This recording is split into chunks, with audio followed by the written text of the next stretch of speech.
Georgia highways are proving deadly this weekend. Good evening and thanks for joining us. I'm Nikki Gaskins. You'll see a pile of wood as well as some insulation, sheetrock, and shingles. You can see that firefighters are still on the scene trying to determine the cause of that fire. Gang members recently marked the back walls of the shopping center with their illegal artwork. Now, Georgia isn't the only state taking on the heated issue. They could wake up at the same time and go out and fish instead. They certainly can. I'll be one of them. I'm just kidding. I don't think I'm just you will. kidding. Yeah. Now, what's your favorite part about the circus? The pretty girls. And you never want to leave any kind of keys hidden in your glove compartment. You can see where fire this morning has damaged and melted this crate along with many others underneath this canopy. If you walk a little further, you can see where the fire and the heat has cracked two of the windows. An Albany man is behind bars tonight charged with aggravated assault. Police say the rapist targets the same locations in South Albany every few months. It's certainly going to get hotter as the day goes by. Police in Savannah are still looking for answers involving a gruesome death.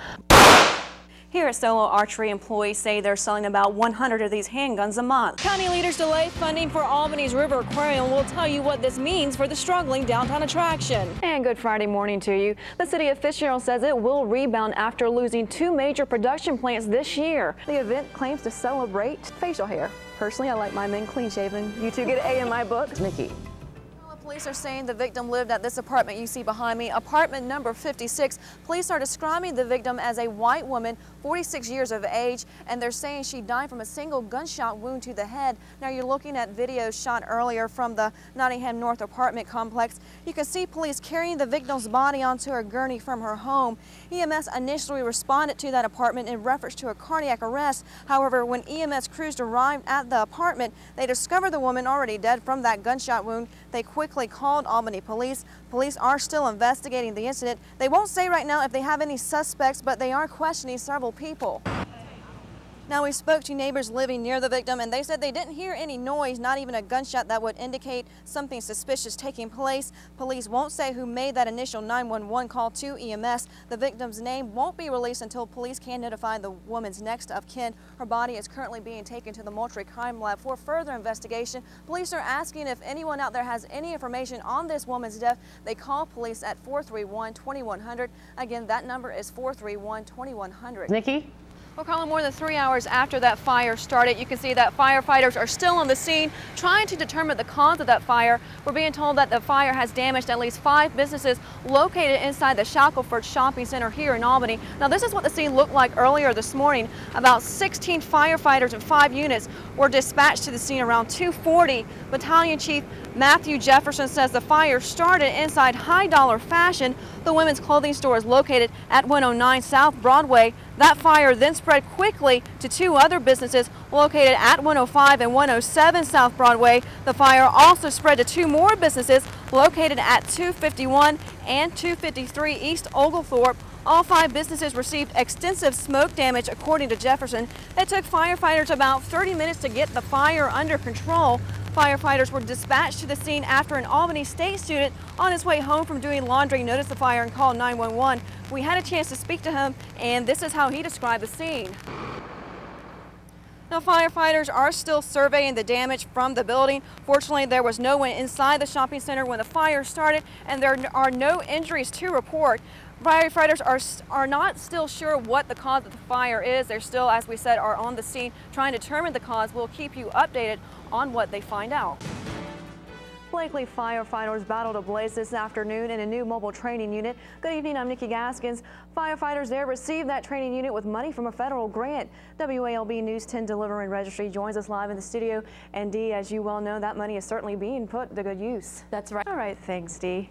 Blakely firefighters hope that the unit can also be used by area fire departments. Georgia's 39th drowning victim died Friday on Lake Blackshear when police say he fell over the side of a boat while fishing. While the rainy weather kept several boaters and swimmers at bay today, those who toughed out conditions were concerned about 2 things: having a good time while keeping safety first. DNR officials urge swimmers to follow posted guidelines and not swim past designated areas.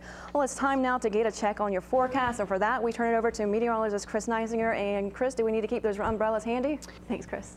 If you're headed near the coastal empire, the water there may be deeper than it really looks. Take a look at how high the waters came up to this truck near I-95 and Highway 204. If it's that deep for this driver, you can see why some cars chose to turn around. Unfortunately, some drivers found themselves flooded out and stuck when they got soaked by passing cars speeding by.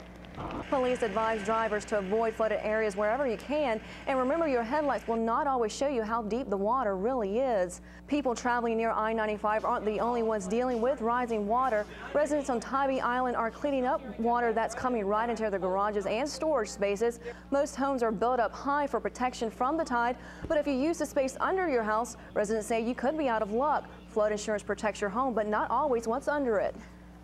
The National Weather Service Doppler radar reported as much as 12 inches of rain falling between Tybee Island and Wilmington Island last night. Michigan State Police are looking for a missing couple who left their children behind with the babysitter. 4-year-old Alex and his 5-year-old sister Alexis looked happy romping around the Michigan State Police office in Taylor, Michigan.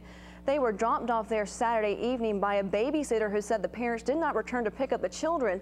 She was to look after them from 11 p.m. Friday night until around 11 a.m. Saturday morning, but they never showed up.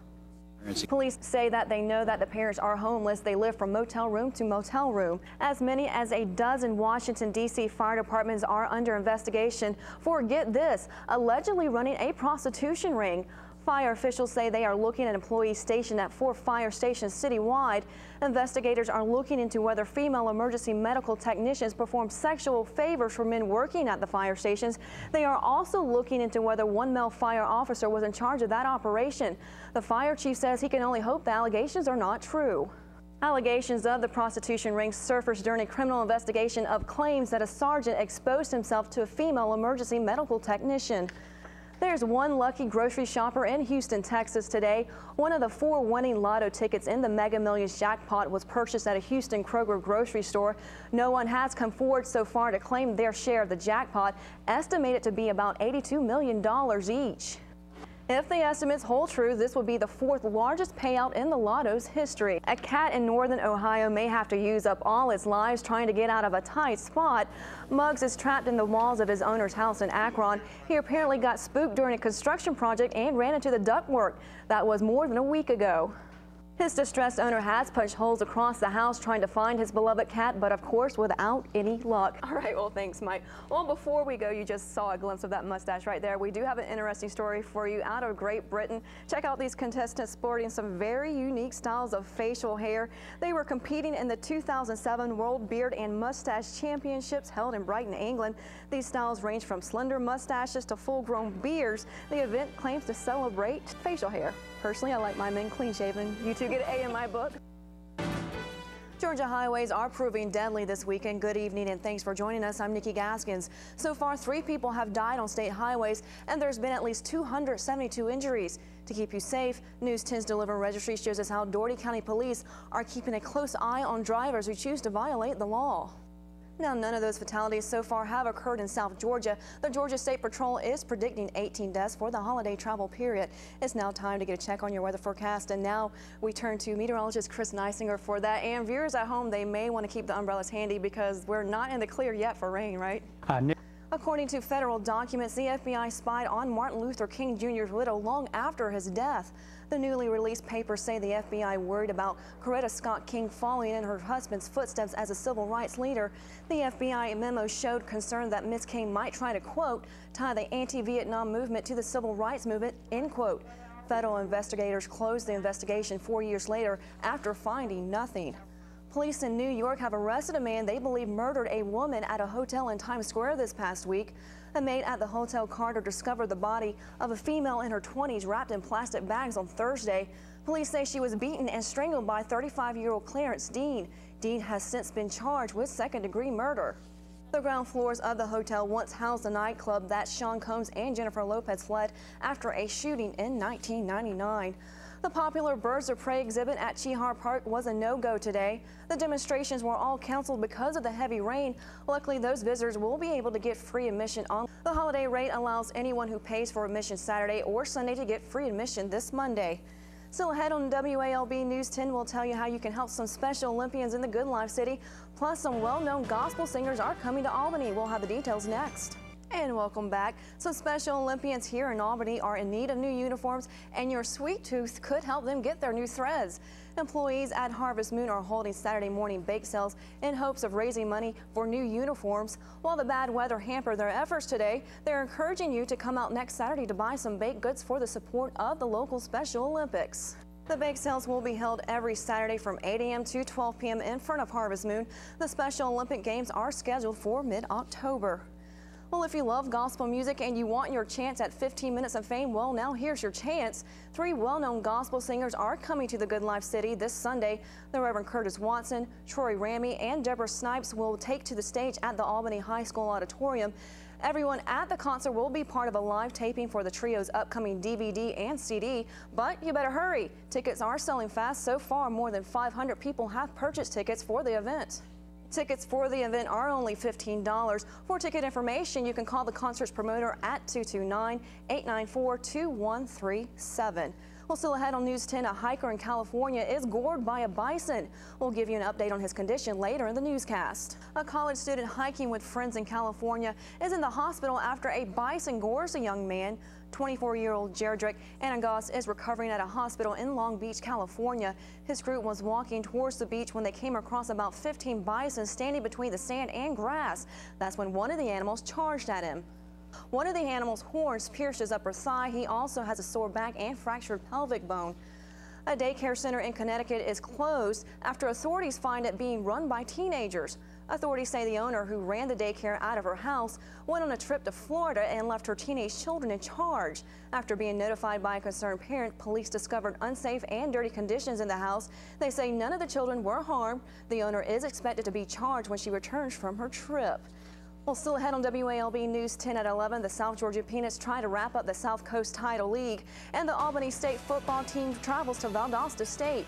Mike Shires is in next with sports. Good luck to them, definitely. Well, that's all the news we have time for. Thanks for joining us, and remember, for all your latest news, be sure to check us out on the web at WALB.com.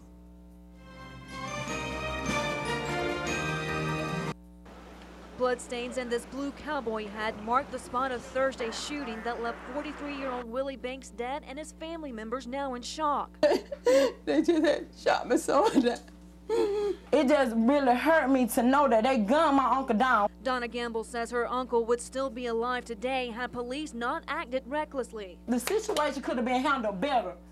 They could have, you know, stunned him with the taser. According to the GBI, several Moultrie police officers were attempting to serve Banks with a warrant right outside the Chevron gas station Thursday night when Banks produced a small knife. That's when police officers shot and killed Banks. Veteran officer Sergeant Bruce Ham fired that fatal shot.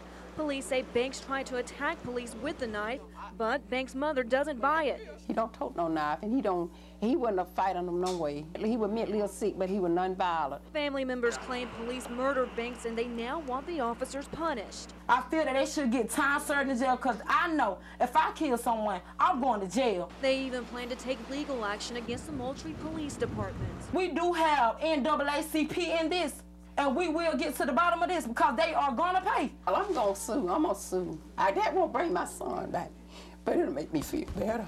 And hopefully, they say, justice will be served. Nikki Gaskins, WALB News 10 Moultrie. Mourners from near and far honor a soldier who made the ultimate sacrifice. We have to come out and pay our due respects to people that, like this gentleman, that gave his life for his country. It's tragic to see them dying, but you know they're fighting for a reason. Staff Sergeant James Ellis died from a roadside bomb in Baghdad 2 weeks ago. He was only 25. The younger they are, the more difficult it is to stand here. It hurts. It hurts. John Minch belongs to a group of bikers called the Patriot Guard Riders. They honor soldiers like Ellis killed in the line of duty. This young man was willing to give his life to protect me and my freedoms. This is the very, very least I can do for him. Complete strangers salute this fallen soldier who they consider a hero. Others honor Ellis with American flags in hand. Emotions run high for many, even for Mitch. There's a lot of emotions you go through, but doing the right thing is never hard. Nearby, young children hold signs that read, "We love our troops." We wanted to support our troops. They're out there fighting for us. While losing a soldier in the war is never easy, these mourners say it's important to stand by them no matter what. That's what keeps them motivated, keeps them going on, keeps them from, from giving up. And it's that support that lets families know, including Ellis's, their soldiers' bravery overseas has not gone unnoticed. Ellis is just one of the many soldiers to die while fighting in Iraq. While his family is saddened by his death, they say he enjoyed serving his country and believed in what he was fighting for.